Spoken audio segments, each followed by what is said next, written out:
Hey,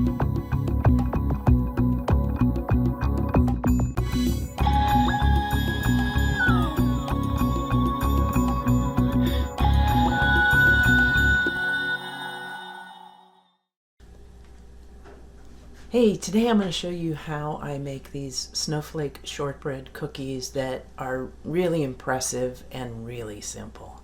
How cool is that? So all it takes is flour, sugar, butter, vanilla, maybe a little pinch of salt if you want. And the secret is to use one of these snowflake pans that has the snowflake design on it and makes it so cool. You can make these shortbread cookies in just any kind of like a brownie pan, that's fine, but they won't have that fancy side to it. So that's a little trick. You can find these pans easy peasy all over the place, so no big deal there. Are you ready? Let's achieve this. All right, let's get started. So here's my setup. It's nothing fancy. I do like to measure my things out ahead of time. I used to think that was kind of fancy pants things that people on the cooking shows did, but it actually does relieve some stress for me if I already have my 1.5 cups of flour measured out, instead of while I'm doing this trying to measure it out and all that stuff. So that's one thing that I do that I find is helpful. All right, so the first thing we're going to do is we're going to cream the butter and sugar.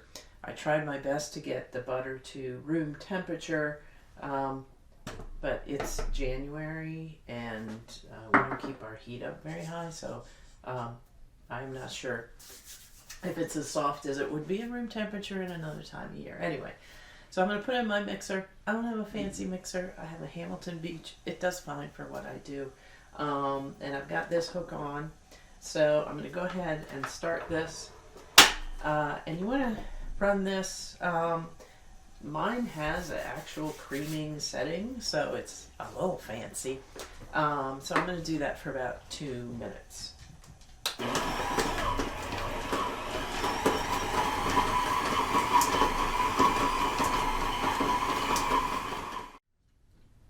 Okay, so I ran that on the cream setting, and this is kind of what it looks like, you can see.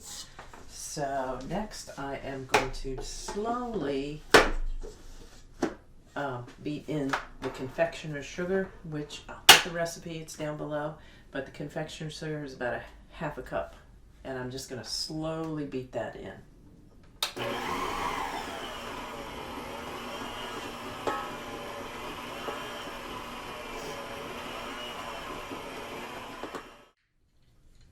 Alright, so we got the sugar, we got the butter, so now we're going to put the flour in.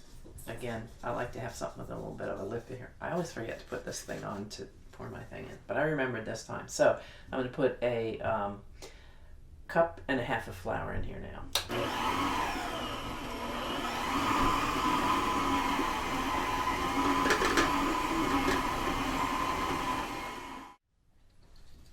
So I got the flour in there, and I'm trying to get all the butter off of the panel here. Because you need all the butter, because it's going to look, and you got to scrape it off the side of the bowl too, because it's going to look kind of really crumbly like this. See that?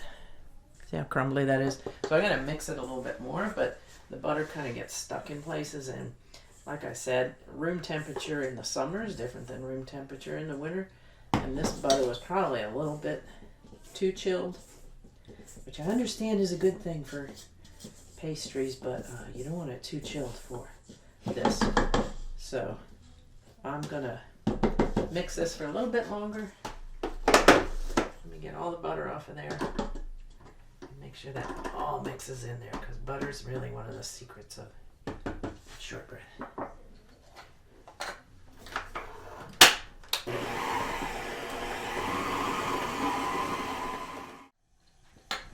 So I just realized that I didn't put the vanilla in yet, and my directions say to put them in with the sugar. So that's another reason why this was looking a little bit dry, because it didn't have the vanilla in there. Calls for a teaspoon. I will tell you that when I make this, I am heavy on the teaspoon, and I think it helps. So a teaspoon-ish, an overflowing teaspoon. Yeah, and then we'll just keep we'll keep beating that for a little while.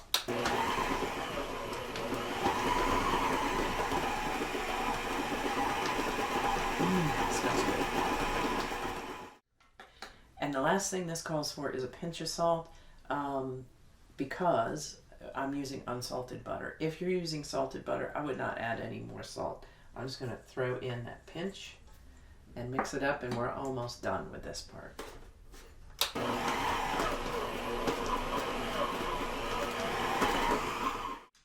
Alright, so warning, this dough is really, really sticky. Oh, there's Sam. He decided to get a drink right while I'm doing this. Thanks for the sound effects, Sam. Alright, so it's really sticky, so you gotta get all this stuff off of here. I'll tell you all about the things that I use. So I just got this at a buy one, get one at the local grocery store. So it's nothing fancy schmancy.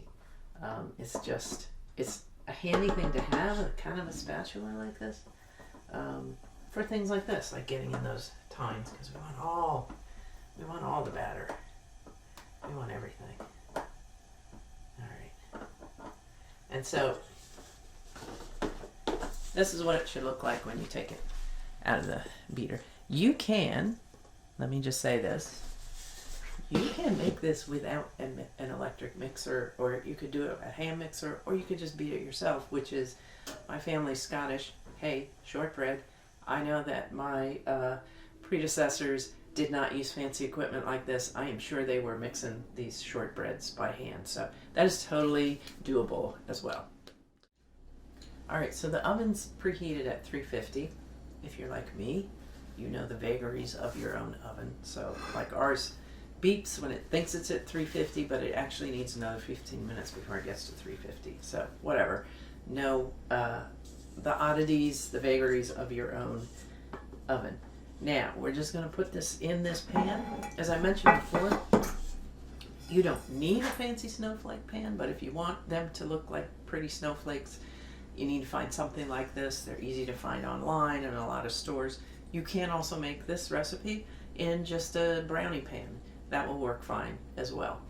Nice thing about this pan though is that, for one thing, it will give you those nice snowflake designs, and then also it's got these lines so that when I dump it out and it's cooked, that's an easy place for me to cut, and it will make 8 really large size cookies. Anybody who's had these will attest to they are big cookies.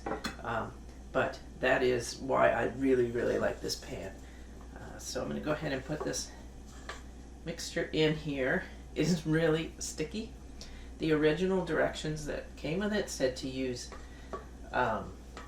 gloves or plastic wrap when you're putting it in.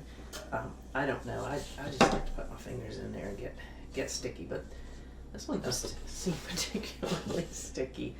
Let me get my little cool little cake spatula tool. This thing comes in so handy. So many ways. Alright, let me get everything out of here.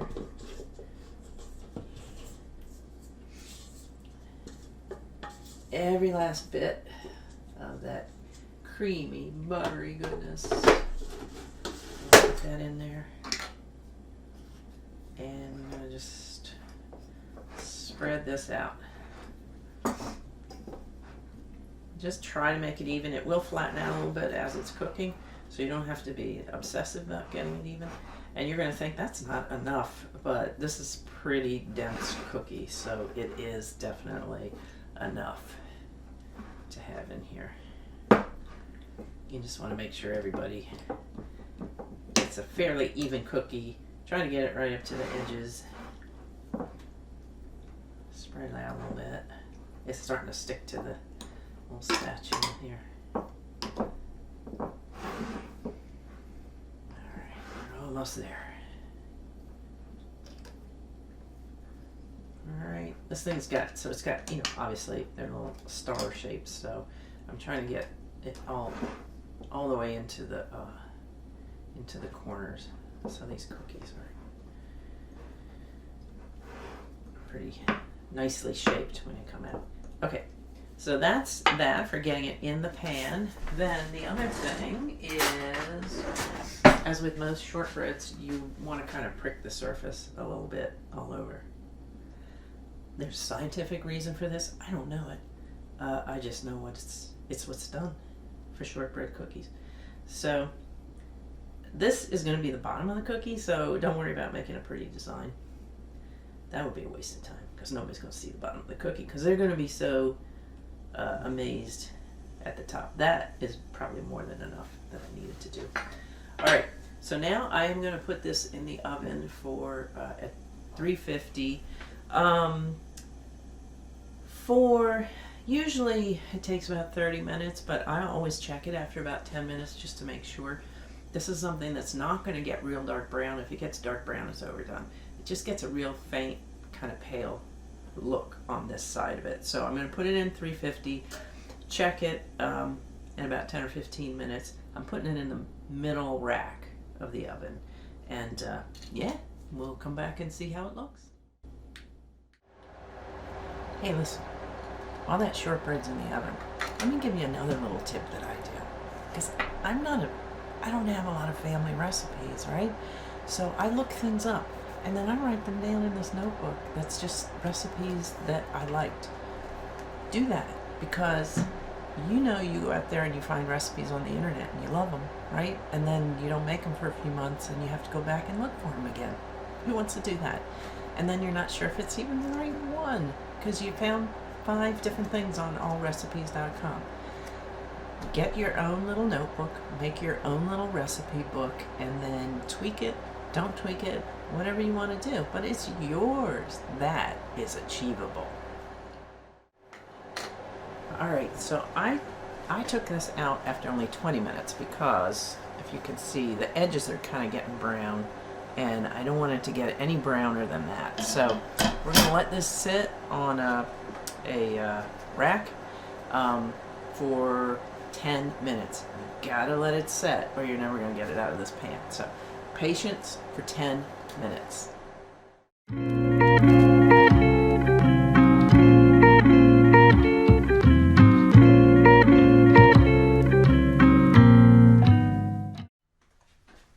Okay, so now comes the fun part, right? Now I've got to flip this over and get the cookie on the cutting board here. So I'm going to get rid of this cookie sheet, which again is nothing special. It's just, I use it all the time.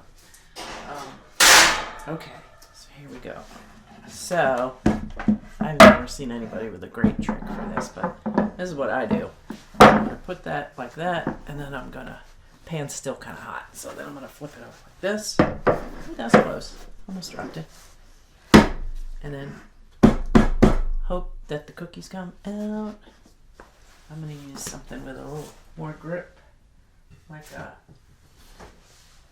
towel that I thought I had here. Let's see. Take it over to the edge a little bit. There we go. Let's see how it is. Oh, look at that. Okay. Not too bad.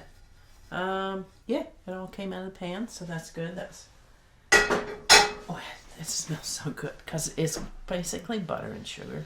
How can that not smell good? All right. Now here's the thing with shortbread. This, if I tried to pick this up right now, it would fall to pieces. So the only things I'm going to do right now are I am going to sprinkle some confectioner's sugar on the top, and then I'm going to cut along these lines. Remember I told you that, make sure I don't slide it off of here. It's got those lines from the pan, so that makes it really easy to cut. So let me get my sugar, and my knife. I should have been prepared with this. Oh yes, I should have, but I was not. I was pacing around here waiting. Now I put sugar on with this. I understand that there's a fancy little thing for doing this. It's called a wand or a ball or something like that. I call this a sieve, and it works just fine for me. So I'm going to just put some sugar in there. The sugar was in the cupboard for a while, so it's a little interesting. And I'm just going to start shaking it around. Yes, it gets a little messy. We don't care about messy here. I'm just going to shake it around like that. Sometimes I do less, and then I am asked by my other half, you gotta put more in there.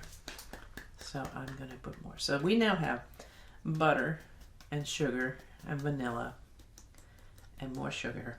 How cool is that? Oh, it's so good. So I like to take a big knife just because I want to be careful. Now, this is so soft right now. If I pick this up, it would just crumble in my hand. So I'm not picking up, I'm not moving anything. I'm just following those lines that came from the pan. And I'm just cutting along those. I'm not shifting it on the board or anything because it needs to completely cool, which is really hard because this smells so good right now. You really want to just like pick one up and eat it. But as I said, it would just completely fall to pieces, to quote Patsy Cline. So now, this is the real patience part, because now this has just got to sit here and cool like this. But that's it. That's your Snowflake shortbread cookies. And the recipe is down below. So please let me know if you try it and if it works for you, and if you have any suggestions on how to make this even easier. This is totally achievable.